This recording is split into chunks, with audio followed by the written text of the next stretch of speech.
안녕하십니까. 최재형 목사입니다.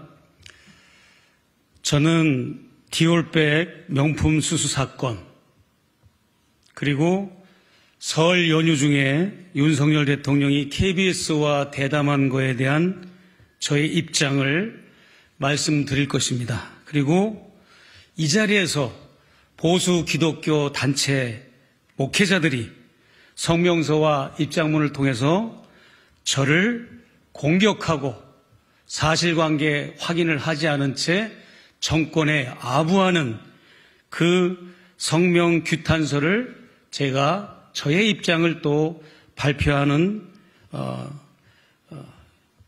말씀을 드리겠습니다.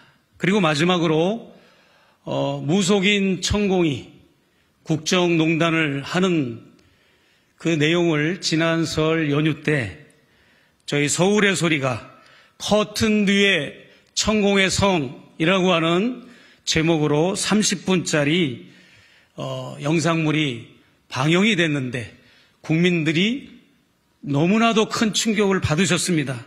그래서 천공과 대통령 부부의 인과관계, 상관관계에 대해서 잠시 또 말씀을 드리고 오늘 모든 저의 입장을 마무리할까 합니다. 우선 대통령께서 설 연휴 동안 KBS 대담을 통해서 즐거워야 할 설 명절을 국민들에게 참담함과 또 분통, 실망과 허탈, 자괴감을 주셨다는 것을 저는 말씀드리고 싶고, 저의 입장에서 윤 대통령의 그 좌담회를 반박하자면 대통령은 김건희 여사와 더불어 청탁금지법 위반 혐의를 받고 있는 피신고인입니다. 그 어떤 피신고인도 스스로 자기 자신을 변호하기 위해서 여는 언론 대담을 통해서 조사기관의 조사 절차를 대수진할 수가 없습니다.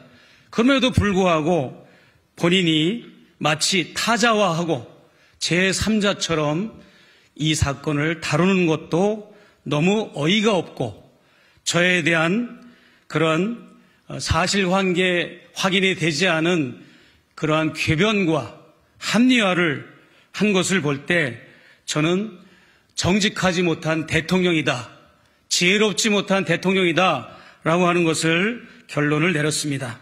김 여사가 수수한 명품은 디올백 300만 원짜리 뿐만 아니라 샤넬 화장품 180만 원, 모두 480만 원입니다.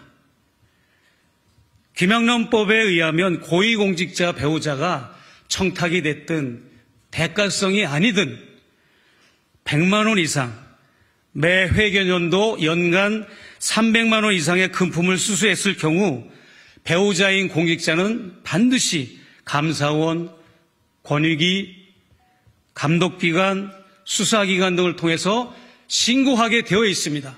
그럼에도 불구하고 이 사건이 폭로된 이후에도 대통령은 어떤 기관에도 신고하지 않고 있습니다. 그리고 제가 이 사건을 영상을 통해서 폭로하게 된 것은 공익제보자입니다. 대한민국은 중앙정부와 지자체에 공익제보단을 운영하고 있는데 그 개수가 무려 900가지가 됩니다. 그 중에는 대표적인 게 쓰레기 불법 투기, 환경오염 신고하면 거기에 대한 포상금을 받습니다. 그리고 거액을 탈세한 사실을 제보하거나 세금을 포탈하거나 불공정 고래를 하면 그 장면을 촬영해서 관공서에 제출하면 역시 포상을 받습니다. 상거래 담합행위, 병무비리, 무허가 의료행위 이런 것도 역시 마찬가지입니다. 유통기한식품, 부정식품, 불량식품을 신고하면 보상을 받습니다. 부정선거를 신고하면 보상을 받고 교통사고 뺑소니, 음주운전, 난폭운전, 교통법규 위반자를 영상물로 찍어서 신고하면 거기에 따른 보상을 받습니다. 저는 그 대상이 대통령 배우자이고 영부인이라는 것뿐이지, 저는 영부인의 부정부패 현장을 증거 제집을 통해서 국가기관과 우리 국민들에게 폭로하고 알렸다고 하는 것이 이 사건의 본질입니다. 그래서 대통령은 혹은 당사자인 김건희 여사는 이 신고 내용, 폭로 내용에 대해서 감사와 수사와 조사를 받아야 하며, 수사 내용이 필요할 경우에는 수사기관에서 적극적으로 나서서 이 사건을 본격적으로 정밀 수사에 들어가야 함에도 불구하고 대통령과 영부인은 아직까지도 신고조차 하지 않은 상태에 있습니다.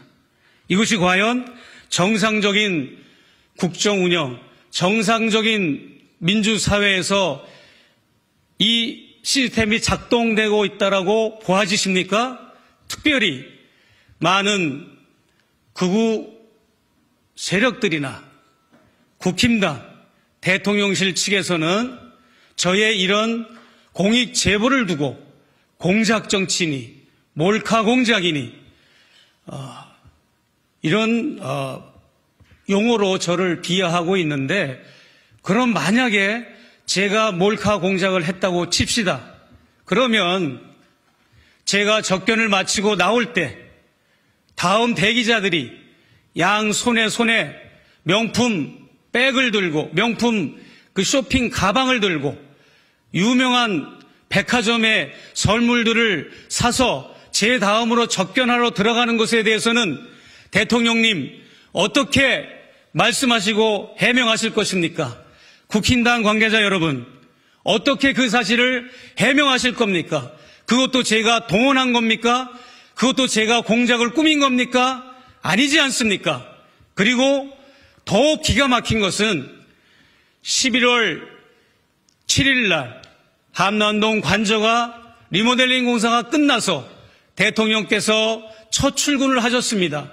그리고 11월 23일 낮 11시 30분경에 백석대학교 설립자 장종현 박사가 고급 소나무 분재 기본단가 1,000만 원 이상의 그 소나무 분재를 학교 로고가 새겨진 트럭에 싣고 한남동 관저에 도착해서 그 초병들의 안내를 받아서 한남동 관저의 대문이 활짝 열리면서 그 차량이 관저 안으로 들어가서 그 사실이 폭로가 되었는데, 이것은 어떻게 해석을 하실 겁니까?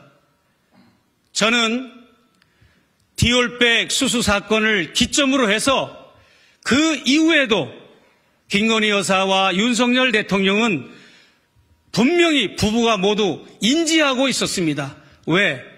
한남동 관저는 두 사람만 살기 때문에 자식도 없고 강아지 애완견들과 수발 들어주는 그런 극소수의 비서 외에는 대통령 내에만 사는 곳에 이런 고가의 뇌물성 선물이 들어갔다고 하는 것은 심각한 일인데, 이것은 여러분 어떻게 해석하실 것입니까? 영부인은 커머나 콘텐츠 그 자리에서 뿐만 아니라 한남동 관저에 들어가서도 그와 같은 일들을 계속 하고 있다고 하는 것을 증거로 보여주는 사건입니다. 그리고 디올 핸드백 사건 이전에 언급을 안 할 수가 없습니다. 디올 핸드백 사건 이전에는 김건희 여사가 커머나 콘텐츠의 대표로서 많은 전시회를 개최했습니다. 그 많은 전시회를 통해서 대기업과 업체로부터 많은 협찬과 후원을 받아냈습니다. 그래서 그 일로 인해서 김건희 여사는 사법정의 바로 세우기 시민행동으로부터 최강욱 의원으로부터 고발을 당한 그런 사건도 있었지 않습니까? 그 자리에 앉아가지고 130개 업체로부터 내가 아무개 검사 간부의 부인인데 우리 전시회를 협찬해달라고 할 때 그 어떤 기업의 총수나 기업의 관계자들이 협찬을 안 할 수가 있겠습니까? 그런 일을 벌렸음에도 불구하고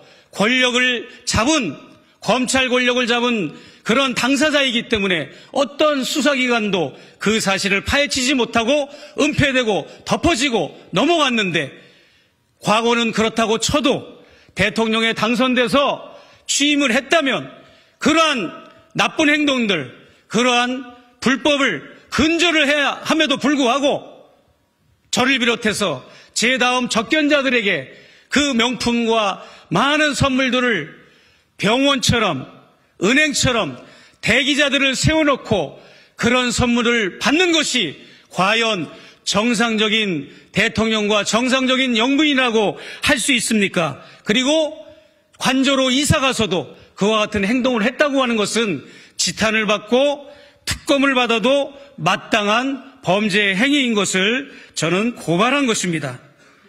안철수 의원을 향하여 대통령실 직원이 아무 말도 하지 않으면 아무 일도 없었다라는 명언을 남겼듯이 저는 그 명언에 하나 더 덧붙인다면 아무것도 받지 않으면 아무 일도 일어나지 않았다라고 말씀드리고 싶어요. 그래서 저는 전직 영부인들이 소환되거나 현직 영부인이 소환된 일을 사례로 한번 들어보겠습니다. 이순자 여사는 130억 비자금 관리 문제 때문에 2004년도에 소환을 당해서 조사를 받았습니다. 권양숙 여사는 부산지검에서 참고인 소환을 받았어요. 대검 청사로 소환하지 않고 부산으로 소환을 했었던 적이 있습니다.